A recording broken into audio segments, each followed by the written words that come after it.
ஒரு 5.5 லட்சம் கோடி கடன் வாங்கி தீர்த்தாச்சு. டோட்டலா திமுக ஆட்சியில வாங்கப்பட்ட கடன் மட்டும் 5.5 லட்சம் கோடி. நீங்க கேட்டிருப்பீங்க, எல்லாருக்குமே தெரியும். சுத்தி சுத்தி கடன் வாங்கிவிட்டோமே, மறுபடியும் எப்படி சம்பாதிக்கிறது? கை நம்மன்னு அரிக்குத, டெய்லி திருடலன்னா நமக்கு சோறு இறங்க மாட்டேங்குது, என்ன பண்றது? எல்லாத்துலயும் காசு பார்த்தாச்சு. ராம்சார் நிலத்தை கூட அடுத்தவனுக்கு பிளஸ் கொடுத்து காசு பார்த்துட்டோம். இப்ப இதுக்கு மேல என்ன பண்றது? இப்படி யோசிச்சு பார்த்த சேகர் பாபுவுக்கு இந்த கோயில்ல எதுக்குமா காசு இருக்கு? நம்ம அறநிலையத்துறை அமைச்சரா இருக்கோம், அறநிலையத்துறையிலே பணம் இல்லை, இருந்ததை நக்கிட்டோம். கோயிலுக்கு எதுக்கு இவ்வளவு காசு? அப்ப அந்த கோயில் பண்டெல்லாம் எடுத்து அறநிலையத்துறைக்கு வருமானமா மாத்தணும். அதுல நாம வாக்கியரிசியும் போட்டுக்குவோம்.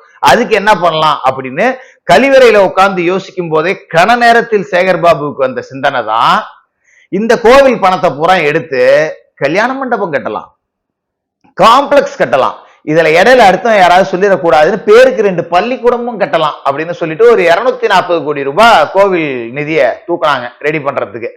நீங்க பாத்தீங்கன்னா மதுரை, தேனி, பழனி இந்த பகுதியெல்லாம் இந்த காம்ப்ளெக்ஸ் கட்டக்கூடிய வேலை அப்படிங்கிறதுக்கான அறிவிப்புலாம் வந்துச்சு. இத ராம ரவிக்குமார் அப்படிங்கிறவர் உடனே கோர்ட்டுக்கு எடுத்துட்டு போயிட்டாப்ல. இந்த திருப்பரங்குன்றம் விவகாரத்தெல்லாம் கூட அவருக்கு போட்ட கேஸ்ல தான் ஜெயிச்சோம். இந்த ராம ரவிக்குமார் கேஸ கோர்ட்டுக்கு எடுத்துட்டு போன உடனே நீதிமன்றம் அதுக்கு தடை போட்டுருச்சு. ஆனா இப்ப தமிழக அரசு என்ன தெரியுங்களா வாதாடிச்சு, நாங்க அரசாணை வெளியிட்டு இருக்கோம், ஆனா இன்னும் ஃபண்டை ரிலீஸ் பண்ணல. எப்படி ஆர்டர் போட்டோம், ஆனா இன்னும் பணத்தை நவுத்துல, நீ ஒரு 2 நாள் கண்டுக்காம விட்டீங்கன்னா நாங்க ஆட்டையை போட்டு போயிடுவோங்கிற மாதிரி ஒரு ஆர்கியூமெண்ட்டை கேவலமா வச்சாங்க. ஆனா நீதிமன்றம் அப்ப இதுக்கு தடை போட்டுருச்சு. இப்ப வந்த புதிய தமிழக வெற்றி கழக அரசு அந்த திட்டத்தை ரத்து செஞ்சிருக்காங்க. அதாவது இந்த விஷயத்துல அறநிலைத்துறை அமைச்சர் ரமேஷ் அவர்களை நாம பாராட்டலாம். கோவில் பணம் அப்படிங்கிறது கோவிலுக்கு தான் செலவு பண்ணணும். அதை எடுத்து கல்யாண மண்டபம் கட்டுறோம் போறோம் வரோம்னா கோவில் ஒரு வணிக தலமா மாறிடும். நீங்க கிராமத்திலேயே இல்ல சிறு நகரங்கள்லயோ பார்க்கலாம். இப்ப சாதாரணமா கல்யாண பத்திரிகை எல்லாம் பாத்தீங்கன்னா பல கல்யாண பத்திரிகைகள் இப்படிதான் இருக்கும். பெருமாள் கோவிலில் கல்யாணம், அருகில் உள்ள காயத்ரி மண்டபம் இல்ல சாவித்திரி மண்டபம் ஏதோ ஒரு மண்டபத்துல விருந்து உபசரிப்பும் நடைபெறும்னு கல்யாண பத்திரிகையிலேயே அச்சடிச்சிருப்பாங்க. கோயில்ல கல்யாணம், மண்டபத்துல சாப்பாடு, அவ்வளவுதான். அது எதுக்காக அப்படின்னா சில பேர் பாரம்பரியமா கோவில்ல கல்யாணம் பண்ணணும் அப்படின்னு நினைப்பாங்க.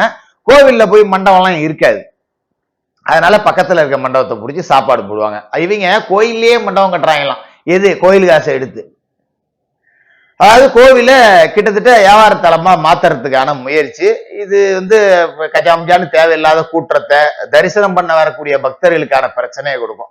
ஆனா நீங்க கிராம கோவில் எல்லாம் பாத்தீங்கன்னு வச்சீங்களேன், இப்ப ஊர் தலைகட்டு இருப்பாங்க, கோயில் இருக்கும், அவங்க ஒரு வீட்டுக்கு தலைகட்டு வரின்னு போடுவாங்க. அப்பா மண்டபம் ஒண்ணு கட்ட போறப்பா கோயில் இடத்துல ஆளுக்கு 5000 கொடுத்துடணும் தலைகட்டு வரி அப்படின்னு போட்டு மண்டபத்தை போட்டுருவாங்க. அதுல பாத்தீங்கன்னா பெருசா வாடகைலாம் வசூல் பண்ண மாட்டாங்க. அங்க அந்த தலைகட்டை சேர்ந்தவங்க அங்க கல்யாணம் பண்ணிக்கலாம், ஒரு விசேஷ நிகழ்ச்சிகள் நடத்திக்கலாம். கிட்டத்தட்ட ஒரு சமுதாய நலக்கூடம் மாதிரி இருக்கும். அது ஒரு ஃபண்டு போட்டுருவாங்க வரி. இந்த மண்டபத்துல நீ இன்னைக்கு படுத்துறியா, அந்த ஒரு 5000 ரூபாய் கொண்டாந்து கட்டு, ஓகே. அது ஒரு சேவை மாதிரி தான். ஆனா இவங்க சேவை பண்ணல, திமுக காரனுக்கெல்லாம் காம்ப்ளெக்ஸ் கட்டி வாடகை கூடக்கூடிய தேவைகளை பண்ணக்கூடிய வேலை இது. நீங்க இப்ப பள்ளிவாசல் கடைகள் எல்லாம் பாத்தீங்கன்னு வச்சுங்களேன், பள்ளிவாசலுக்கு சொந்தமான நிலம் இருக்கும், கடை இருக்கும், கரெக்டா வாடகை வசூல் பண்ணுவாங்க, போவாங்க வருவாங்க.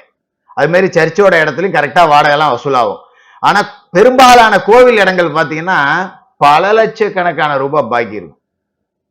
நீங்க எந்த ஊருக்கு போனாலும் பெருமா கோவில் மானியம்னு இடம் இருக்கும், நீங்க எந்த ஊருக்கு போனாலும் அம்மன் கோவில் மானியம்னு இடம் இருக்கும், நீங்க எந்த ஊருக்கு போனாலும் திரௌபதி அம்மன் கோவில் மானியம்னு இடம் இருக்கும். நீங்க எந்த ஊருக்கு போனாலும் தமிழ்நாட்டுல இந்த 3 கோவில்களுக்கு இடம் இல்லாத கிராமமே இருக்காது. ஆனா பாத்தீங்கன்னா ஏக்கர் கணக்குல இருக்கும். எங்கடா இடம் இருக்குன்னு பாத்தீங்கன்னா சொந்த காடு மாதிரியே விவசாயம் பண்ணிட்டு இருப்பாங்க. பல தலைமுறையா குத்தகை பணம் கட்டியிருக்க மாட்டாங்க, லட்சக்கணக்கில் கிடக்கும். இது எல்லாமே கோவில் நிலத்தை ஆட்டையே போடக்கூடிய வேலை. இதை எல்லாத்தையுமே சுத்தப்படுத்தி வெளியில எடுத்து அந்த நிலத்தின் மூலமா சரியான வாடகைகளை வசூல் பண்ணி வருமானத்தை பெருக்கி நீங்க கட்டினீங்கன்னா பரவாயில்ல. கோயில்ல இருக்கிற இடத்த வச்சு நீங்க காசு பார்க்கறதுக்கு ஒரு பக்தர்கள் போனா ஒரு தண்ணி வண்ணி குடிக்கிறதுக்கு வசதி இல்லை. திருச்செந்தூர்ல, பழனியில, திருவண்ணாமலை எல்லாம் எவ்வளவு நேரமானாலும் கியூல தான் நிக்கணும். மற்ற ஊர்ல எல்லாம் போய் பாருங்க, நீங்க திருப்பதி எல்லாம் போனீங்கன்னு வச்சுக்கீங்களேன், இங்க தமிழ்நாட்டுல இருக்கிற கோவில அவ்வளவு கேவலமா காரித்து போற மாதிரி இருக்கும். பால் கிடைக்கும், தண்ணி கிடைக்கும், சாப்பாடு கிடைக்கும், 30 மணி நேரம் 40 மணி நேரம் அடைச்சு வச்சிருந்தாலும் எந்த வசதிக்கும் உங்களுக்கு குறையவே இருக்காது. இங்க உருப்படியா ஒரு பாத்ரூம் கூட இருக்காது. அப்ப அந்த கோயில் காசெல்லாம் இப்படி வாக்கரிசி போட்டா எங்க இருந்து இருக்கும்? இப்ப இந்த வெயில் காலம் பாத்தீங்கன்னா பெரிய கோவில்கள் எல்லாம் சுத்தி வரதுக்கு ரொம்ப லேட் ஆகும். காலை வைக்க முடியாது தரையில, கோயிலுக்குள்ள செருப்பு போட்டா போக முடியாது, வெந்து தனியும் அப்படியே. ஏதோ அங்கங்க சில கோவில்ல வந்து கார்பெட் மாதிரி ஏதோ போட்டிருக்காங்க, அதுவும் சுடும். இப்ப அந்த கியூல நிக்கிற இடத்துலலாம் அழகா ஒரு மேற்கூரை அமைச்சு அது மாதிரி பண்ணி கொடுத்தோம் அப்படின்னா இது பக்தர்களுக்கான வசதி. ஒரு 100 மீட்டருக்கு ஒருக்க தண்ணி வண்ணி வச்சு கொடுத்தோம், ஒரு பால் கொடுக்குறோம், ஒரு வெயில் காலத்துல மோர் கொடுக்குறோம், இது எல்லாத்துக்கும் கோவில்ல ஃபண்ட் இருக்கு. ஆனா இதெல்லாம் எடுத்து திமுக காரன் வாய்க்கேசி போட்டுக்கிட்டான்னா போற பக்தனுக்கு என்ன நடக்கும்? அங்க ஒன்னும் நடக்காது. அதுக்கு வைக்கப்பட்ட ஆப்பு சேகர் பாபு போட ஒரு பெரிய ஸ்கீமுக்கு வந்து அன்னைக்கு கோர்ட் ஆப் அடிச்சு விட்டுருச்சு.